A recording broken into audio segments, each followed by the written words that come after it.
Students, I hope you all are very well at your homes. Now students, in previous video we discussed question number first, second and third of exercise 2.1. Now in this video we will start from question number fourth and exercise 2.1. Chapter है हमारा relations and functions. ठीक. Question number fourth है state whether each of the following statements are true और false. If the statement is is false, rewrite the given statement correctly. तीन part है student question के अंदर, तीन में से अभी मैंने दो लिखे हैं. ये सॉल्व हो जाए उसके बाद हम थर्ड पार्ट डिस्कस करेंगे. क्वेश्चन कुछ इस तरीके का है, आपको पहला स्टेटमेंट दिया हुआ है और आपको ये चेक करना है कि ये सही है या ये गलत है, मतलब ट्रू और फॉल्स आपको चेक करना है. अगर ये फॉल्स है तो उसको आपको करेक्ट भी बनाना है, अगर फॉल्स है तो, और ट्रू है तो कोई दिक्कत ही नहीं है. तो देखते हैं फर्स्ट पार्ट में दो सेट हैं P and Q and the number of element in set P is M N and the number of set in Q two elements. P और Q में दो ही नंबर ऑफ एलिमेंट्स हैं. तो अगर मैं आपसे पूछता हूं, चलिए भाई बताइए कार्टेशियन प्रोडक्ट में जो टोटल नंबर ऑफ एलिमेंट्स होंगे वो कितने होंगे, तो हम डायरेक्टली फाइंड आउट कर सकते हैं क्योंकि P में दो एलिमेंट हैं, Q में भी दो एलिमेंट हैं. तो जो नंबर ऑफ एलिमेंट होंगे कार्टेशियन प्रोडक्ट में that is 2 into 2, 2 to the 4. तो number of elements in Cartesian product is equals to 4. चार एलिमेंट आने चाहिए किसमें, कार्टेशियन प्रोडक्ट के अंदर. अब जरा देखें कार्टेशियन प्रोडक्ट में नंबर ऑफ एलिमेंट्स कितने हैं, 1 and 2. दो ही एलिमेंट हैं कार्टेशियन प्रोडक्ट में. भाई दो ही तो एलिमेंट है, ये एक एलिमेंट है, ये दूसरा एलिमेंट है, तो दो ही एलिमेंट है. और हमारे अकॉर्डिंग कितने आने चाहिए, चार एलिमेंट आने चाहिए थे. तो इसका मतलब ये फॉल्स है. फर्स्ट स्टेटमेंट क्या है, फॉल्स है. तो यहां मैं सॉल्व कर रहा हूं, उसको देखिएगा ध्यान से. Solution for part 1. First statement हम फॉल्स लिखेंगे, फॉल्स. रीजन आप बता दो, रीजन क्या दे दो कि भाई जो नंबर ऑफ एलिमेंट होंगे, number of element in P cross Q that is 4 होना चाहिए. बट गिवन में कितना है, number of P cross Q is equals to 2. बस ये रीजन हो गया हमारा. अब हमें इसको करेक्ट करके बनाना है. तो P क्रॉस Q करेक्ट जब हम बनाएंगे तो आपको देखें M N के साथ जाएगा तो M N फिर M के साथ जाएगा तो M ठीक है. तीसरा N जो है ये N के साथ जाएगा तो N. नेक्स्ट N जो है वो M के साथ जाएगा तो N. बात समझ में आई. कार्टेशियन प्रोडक्ट बनाना आता है ना आपको, सभी के साथ देना पड़ेगा. जो प्रोडक्ट आप बनाओगे, ये वाला जो एलिमेंट है ये पहले इसके साथ जाएगा, फिर ये इसके साथ जाएगा, फिर जो सेकंड वाला एलिमेंट है वो पहले इसके साथ और फिर इसके साथ. और इन्होंने जो प्रोडक्ट बना के दिया था उसमें इन्होंने क्या किया, जो गलती की थी वो गलती समझ में आई. ये वाले एलिमेंट नहीं थे M N, ये दो एलिमेंट इन्होंने यहाँ पे नहीं लिखे थे. तो हमने स्टेटमेंट करेक्ट कर दिया कि P क्रॉस Q ये मिलेगा हमें. क्लियर है. सेकंड पार्ट देखें, ये तो फर्स्ट का हो गया. सेकंड पार्ट देखें. If A and B are non empty sets, A और B अगर नॉन एम्प्टी सेट्स हैं, देन A cross B is a non empty set. बिल्कुल सही बात है. अगर A और B जो है नॉन एम्प्टी हैं तो क्रॉस B क्या होगा, नॉन एम्प्टी होगा.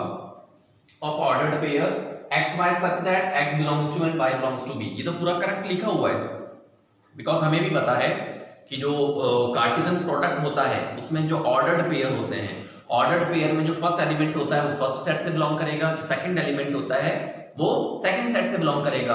और इन्होंने भी यहाँ पर यही बात लिखी है कि अगर दो नॉन एम्प्टी सेट्स हैं A एंड B, उनका जो कार्टेशियन प्रोडक्ट मिलेगा उसमें जो एलिमेंट्स होंगे, जो एलिमेंट्स x y की फॉर्म बताई है यहाँ पर कि जो x है वो A से बिलोंग करेगा, y जो B से बिलोंग करेगा. इसका मतलब ये तो ट्रू है, ये तो क्या है, ट्रू है. तो इसको करेक्ट करने की हमें जरूरत है नहीं. तो ये दो पार्ट हो गए स्टूडेंट. नाउ देखते हैं हमारा तीसरा part. Now students part third is this. ये पार्ट थर्ड है हमारे पास. If A is equals to this, दो एलिमेंट है, and B is equals to 3 and 4. ठीक है. Then A cross B intersection 5 is equals to 5. क्या ऐसा होगा भाई? A और B तो हमारे पास दो गिवन सेट्स हो गए, देन ऑब्वियसली A और B नॉन एम्प्टी सेट्स हैं.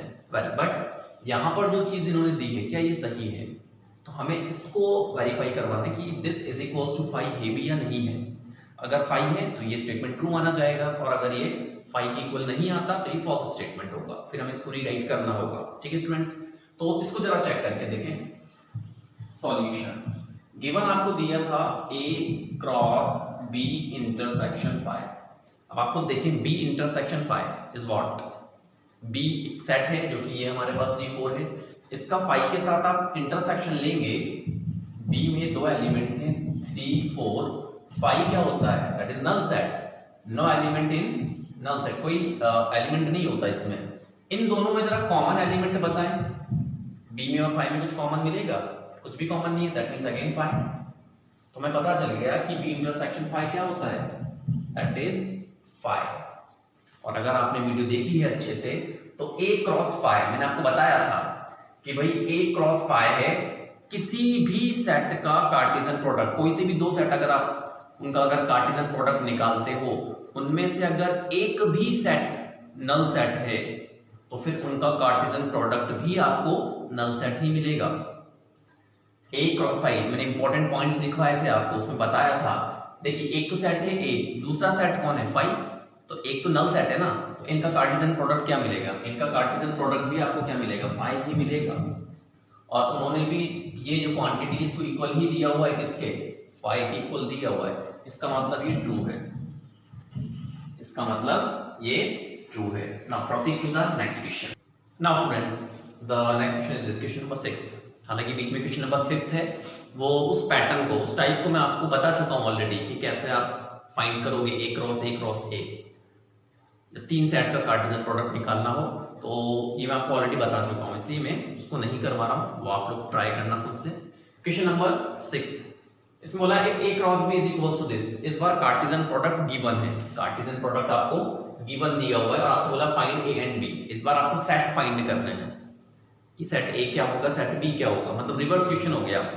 अभी तक हमारे पास सेट्स गिवन होते थे, सेट A सेट B, और हम फाइंड करते थे उनका कार्टेशियन प्रोडक्ट। अब रिवर्स में the Cartesian product is given and we have to find the set A and set B, and we know that in Cartesian product the first element is from first set and the second element is from second set। ये हमें पता है कि Cartesian product में जो order pair लिखे होते हैं, इन ऑर्डर पेयर में जो फर्स्ट एलिमेंट होता है वो फर्स्ट सेट में से होगा और जो सेकंड एलिमेंट होता है वो सेकंड सेट में से होगा। तो इसका मतलब क्या हुआ, देखिएगा ध्यान से, A क्रॉस B है, A क्रॉस B है, पहले सेट कौन सा लिखा हुआ है, पहले सेट लिखा हुआ है A। इसका मतलब ये जो फर्स्ट एलिमेंट है, ये जो फर्स्ट एलिमेंट है, ये फर्स्ट एलिमेंट कौन से सेट में से होने चाहिए, सेट A में से। तो सेट A के एलिमेंट पता चल गए ना हमें, A कॉमा B। 2 बार तो लिखेंगे नहीं इनको कि भाई A B B, ऐसा थोड़ी लिखेंगे, ठीक है। तो A और B, ये सेट A पता चल गया। सेट B क्या है, दूसरा वाला सेट है, तो जो दूसरे वाले जो एलिमेंट हैं, मतलब जो सेकंड एलिमेंट हैं, ये दूसरे वाले सेट में से होंगे, मतलब कि ये वाले जो एलिमेंट है x y ये दूसरे सेट में से होने चाहिए। तो यहाँ पर x y, यहाँ पर आंसर तो आ गया हमारा, आंसर तो हमें पता चल गया, set A this and set B this, but आप रीजन भी बताएं, आप भी नो दैट करके रीजन बताएं। We know that in ordered pair the first element is from first set and the second element is from second set। First element is from first set and the second element is from second set। ये reason भी हमने यहाँ पर provide कर दिया, तो बहुत easy question था students. Now proceed to the next question. Now students the next question is this, question number 7। 2 part है इसमें, मैं एक पार्ट करवा रहा हूँ, second part do yourself, second part आप ट्राई करना। आपको 4 सेट दिए हुए हैं, set A, set B, set C and set D, और कुछ नंबर ऑफ एलिमेंट्स भी गिवन है। Now we have to verify that this A cross B intersection C is equals to A cross B intersection A cross C. तो first of all we have to find LHS part. सबसे पहले क्या find कर लें हम इसका LHS part find कर लें। Now in LHS part A cross B intersection C, so first of all we have to find the intersection of B and C. B intersection C पहले ये फाइंड करेंगे, ठीक है भाई। तो सॉल्यूशन देखें इसका। सबसे पहले बी और सी का intersection, that means the common element in set B and C. Common element है क्या बी में और सी में? B में 1 2 3 4 है, C में 5 6 है। There is no any common element in set B and set C, कुछ भी कॉमन नहीं है। देन 5 इंटरसेक्शन कितना मिला हमें? 5 मिला। तो B इंटरसेक्शन C तो हमें 5 मिला है ना। अब LHS पार्ट देखें जरा। LHS में क्या लिखा है? A cross B intersection C, clear? तो A क्रॉस B इंटरसेक्शन से कितना मिला हमें? 5 मिला है, तो यहां पर 5 आएगा एंड A क्रॉस 5 इज 5, तो यहां से आपको 5 मिलेगा। तो LHS पार्ट तो हमें 5 मिला। नाउ RHS पार्ट देखें, तो RHS पार्ट के अंदर ये तो LHS पार्ट हो गया, ठीक है। RHS में हमें दो चीजें निकालनी है, एक तो A cross B and A cross C। तो पहले तो A क्रॉस B निकाल के देखें। नाउ A क्रॉस B, तो A में तो है 1 2 क्रॉस, B में है 1 2 3 4, ठीक है भाई। इनका मैं कार्टेशियन प्रोडक्ट निकाल रहा हूं। देन A क्रॉस B, तो 1 1 के साथ जाएगा, तो 1 1, फिर 1 2 1 3 1 4, फिर 2 जाएगा 1 के साथ, तो 2 1 2 2 2 3 एंड 2 4, ठीक है भाई। दो एलिमेंट इधर है, 4 एलिमेंट इधर है, 4 2 8 एलिमेंट होने चाहिए कार्टेशियन में। तो 1 2 3 4 5 6 7 एंड 8, सही है। तो ये तो A क्रॉस B है ना। A क्रॉस B फाइंड कर लिया। अब A क्रॉस C फाइंड करके देखें। तो A क्रॉस C अब देखते हैं फाइंड करके। तो A में क्या था? 1 2 क्रॉस, और C में कौन है? 5 6, तो C में है 5 6, ठीक। तो मैं इसको यहीं पे कैलकुलेट कर रहा हूं। 1 5 के साथ जाएगा, तो 1 5, फिर 1 6, फिर 2 5 एंड 2 6, क्लियर। इन दोनों का क्रॉस हमने निकाल दिया। नंबर ऑफ एलिमेंट 4 आएंगे, बिकॉज इधर भी 2 एलिमेंट है, इधर भी 2 एलिमेंट है, तो 2 2 ज़ा 4 एलिमेंट्स हो जाएंगे किसमें? कार्टेशियन प्रोडक्ट में। तो A क्रॉस C हमें ये मिला। मतलब हमने ये भी फाइंड कर लिया और हमने ये भी फाइंड कर लिया, ठीक है। अब जरा RHS पार्ट देखें, मतलब पूरा कंप्लीट पार्ट देखें RHS। तो RHS में क्या लिखा है? A cross B intersection A cross C। अब आप गौर से देखें, ये रहा हमारे पास A क्रॉस B और ये है हमारे पास A क्रॉस C। देखें कोई एलिमेंट कॉमन है क्या? क्योंकि हमें इन दोनों के कॉमन एलिमेंट देखने हैं। तो 1 1 नहीं है, 1 2 कहीं पर भी नहीं है, 1 3 इधर भी कहीं नहीं है। सिमिलरली 1 4 कहीं पर नहीं मिलेगा, 2 1 नहीं है, 2 2 इधर भी नहीं है, 2 3 नहीं है, 2 4 उधर भी नहीं है।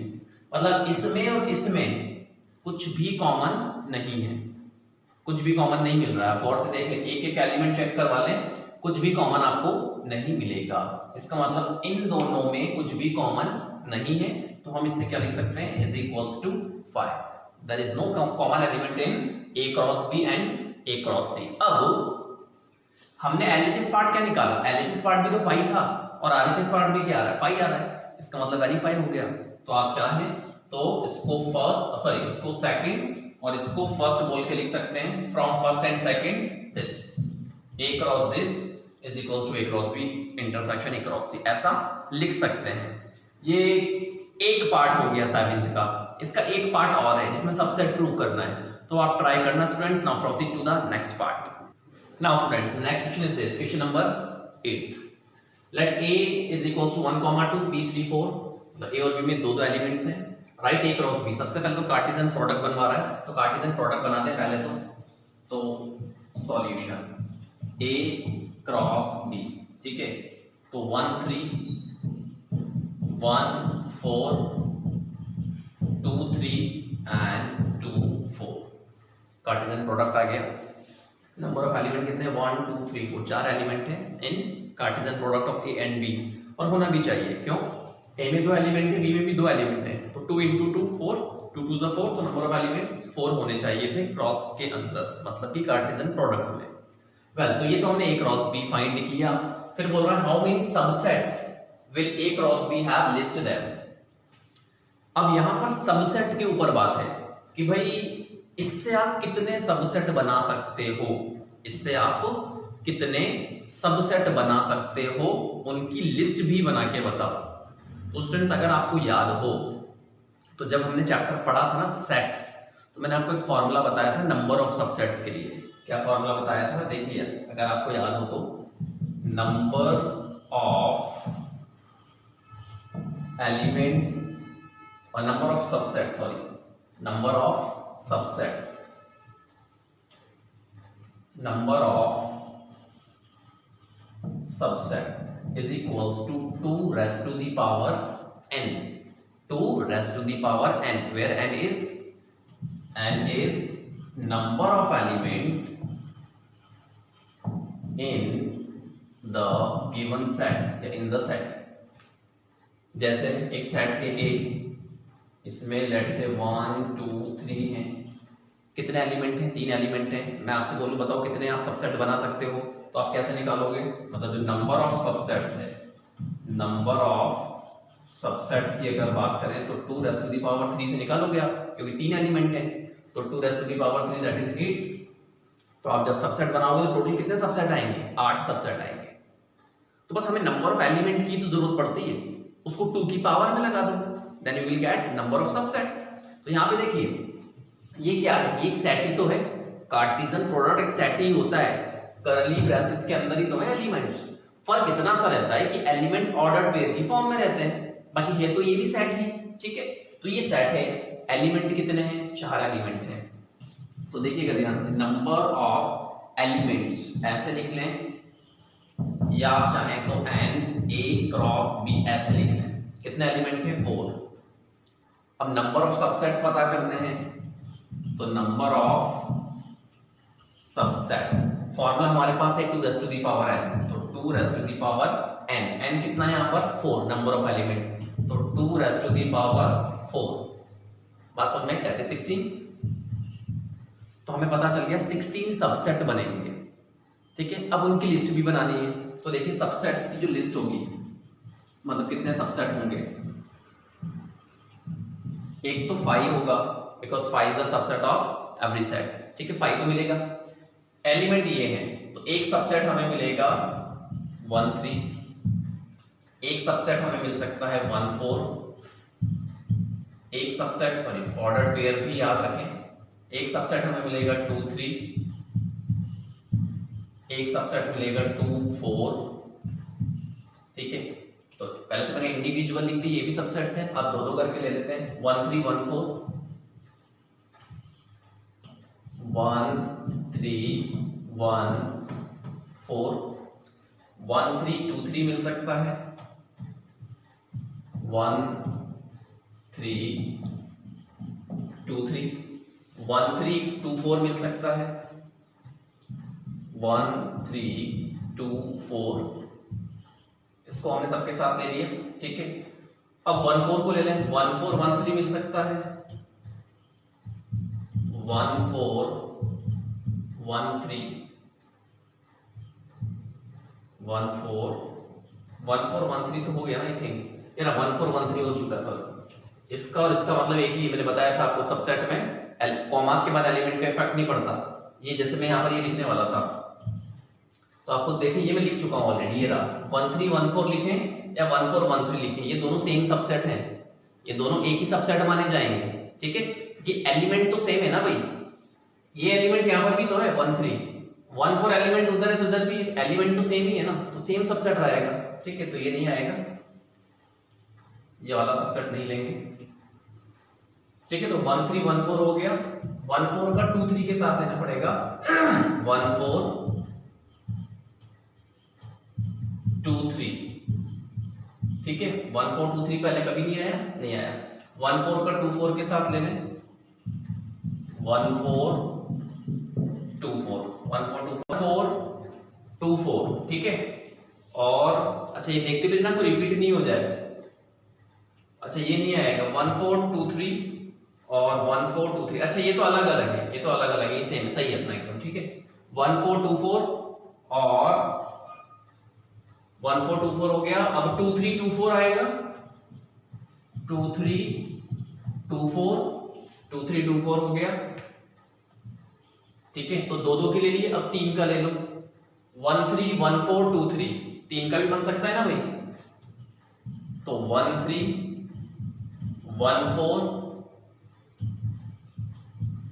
2 3, 3 एलिमेंट का भी बना सकते हो। सिमिलरली 1 3 1 4 2 4, 1 3 1 4 एंड 2 4, ये भी बन सकता है। और 1 3 1 4 ये हो गया, 1 3 1 4 दिस हो गया, 1 4 2 3 2 4, 1 4 2 3 और 2 4 ये भी बन सकता है, 1 4 2 3 एंड 2 4, ठीक है। 1 4 2 3 एंड 2 4 हो गया, और 3 का ये हो गया। इसके अलावा 3 का और नहीं बनेगा, और एक पूरा बन सकता है, एक पूरा भी बन सकता है, 1 3 1 4 2 3 2 4। अब इनको काउंट है। तो स्टूडेंट्स ये क्वेश्चन नंबर 8 था। Now proceed to the question number 9। Now students the next question is this, question number 9। Let A and B be two sets such that n is equals to 3 and nb is equals to 2. If x1, y2, z1 are in A cross B, find A and B where x, y, z are distinct elements. बहुत अच्छा question है और इसमें एक चीज observe करने वाली है, मैं बताऊंगा अभी आपको। पहले गिवन पार्ट देख लें। गिवन में दिया हुआ n is equals to 3 and A is equals to 3 and nb number of element in set B is given by 2, ठीक है। अब जो सबसे मेन और खास बात है वो ये है कि उन्होंने कहा कि ये जो एलिमेंट है तीनों, they are in A cross B. A cross B में एलिमेंट बताए गए हैं कि ए क्रॉस बी में ये 3 एलिमेंट हैं।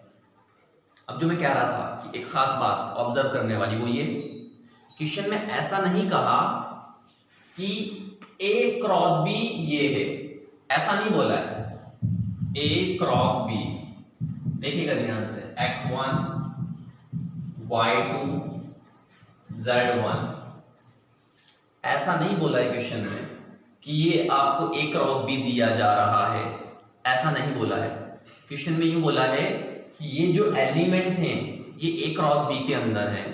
मतलब पॉसिबिलिटी थी कि ए क्रॉस बी में और भी एलिमेंट होते हैं, क्योंकि भाई आपको देखो ना, ऐसा अभी हमने क्वेश्चन सॉल्व किया है, एक क्वेश्चन अभी हमने सॉल्व किया है। अगर क्वेश्चन में ऐसा गिवन दिया जाता और मैं आपसे बोलता सेट ए बताओ और सेट बी बताओ, तो set A and set B we can easily find, बहुत इजीली फाइंड कर सकते हैं। क्यों? Because we know that first element is from set first, x जो है ये a में से होगा, y जो है ये a में से होगा, z भी जो है ये a में से होगा। मतलब कि यहाँ पर तो पता चल ही गया x y z, और जो सेकंड एलिमेंट है वो b में से होना चाहिए। तो सेकंड एलिमेंट 1 2 1 लिखा हुआ है, इसका मतलब 1 और 2, तो a और b तो हमें पता चल गया। तो जब हमारा आंसर इससे ही आ सकता था, जब हमारा आंसर इस चीज को देखते ही निकल सकता था, तो उन्होंने क्वेश्चन में ये क्यों बताया, ये क्यों बताया गया है क्वेश्चन में कि भाई ए के अंदर 3 एलिमेंट है और बी में 2 एलिमेंट है, ऐसा क्यों बताया? ऐसा उन्होंने इसलिए बताया है क्योंकि ये चीज गिवन नहीं है। उन्होंने यूं कहा है कि ये तीनों एलिमेंट ए क्रॉस बी में हैं। दोनों में फर्क है बातों में। एक बात तो ये है कि भाई दिस ये ए क्रॉस बी है, ये ए क्रॉस बी है, एक बात तो ये। दूसरी बात ये कि ये तीनों एलिमेंट ए क्रॉस बी में हैं। दोनों में फर्क समझ में आ रहा है? एक तो पूरा कंप्लीट होना और इनका एलिमेंट होना, दोनों बातों में फर्क है। इस वजह से उन्होंने बताया कि ए में 3 एलिमेंट हैं और बी में 2 एलिमेंट हैं। ए में 3 एलिमेंट और बी में 2 एलिमेंट इस वजह से बताया हुआ है क्योंकि क्वेश्चन में ए क्रॉस बी के अंदर ये 3 एलिमेंट हमें दिए गए हैं। कंफ्यूजन तो नहीं है ना कि सर क्या बोल रहे हो? एक बार अच्छे से सुन लें। A cross B is equals to this, ऐसा लिखा हुआ है। इसका मतलब क्या है? इसका मतलब ये है कि ये ए क्रॉस बी है। ये पूरा का पूरा A क्रॉस B है, ठीक है। लेकिन क्वेश्चन में ऐसा नहीं बोला है, क्वेश्चन में बोला है कि ये तीनों एलिमेंट A क्रॉस B के अंदर होंगे, या A क्रॉस B के अंदर ये तीनों एलिमेंट हैं। मतलब ये हो सकता था कि और भी एलिमेंट पॉसिबल होते, और भी एलिमेंट पॉसिबल होते। सपोज मान लो मैंने यहाँ पर बोल लिख दिया, अपने मन से मैंने लिख दिया सपोज P5 P9 ऐसा मैंने लिख दिया, सपोज मैंने ऐसा लिख दिया। आप खुद देखें, इसके अकॉर्डिंग अब जो सेट A है उसमें एक एलिमेंट और आएगा P। अगर मैं ये A क्रॉस B लेता हूं तो B में कौन आएगा, B के अंदर 1 2 है, 5 और 9 भी आएंगे, 5 और 9 भी आएंगे। बट ये हमारा आंसर गलत हो गया, क्यों? क्योंकि क्वेश्चन में बोला था NA के अंदर 3 एलिमेंट हैं, तो A के अंदर तो 4 एलिमेंट हो गए और B में 2 एलिमेंट बोले थे, और हमारे पास B में भी 4 एलिमेंट हैं। इसका मतलब ये दोनों जो हैं ये क्रॉस के अंदर नहीं थे। इसका मतलब A क्रॉस B के अंदर बस ये 3 ही एलिमेंट थे, A क्रॉस B में 3 ही एलिमेंट थे। तो हमारा जो फाइनल आंसर आएगा वो यही आएगा कि A is X Y Z and B is 1 2। ये सेट A और ये सेट B, रीजन आप बता दें। तो स्टूडेंट्स आई होप कि समझ में आया होगा आपके। एक क्वेश्चन रह गया, इसका क्वेश्चन नंबर 10 डिस्कस करेंगे बट नेक्स्ट वीडियो के अंदर। Till then thank you.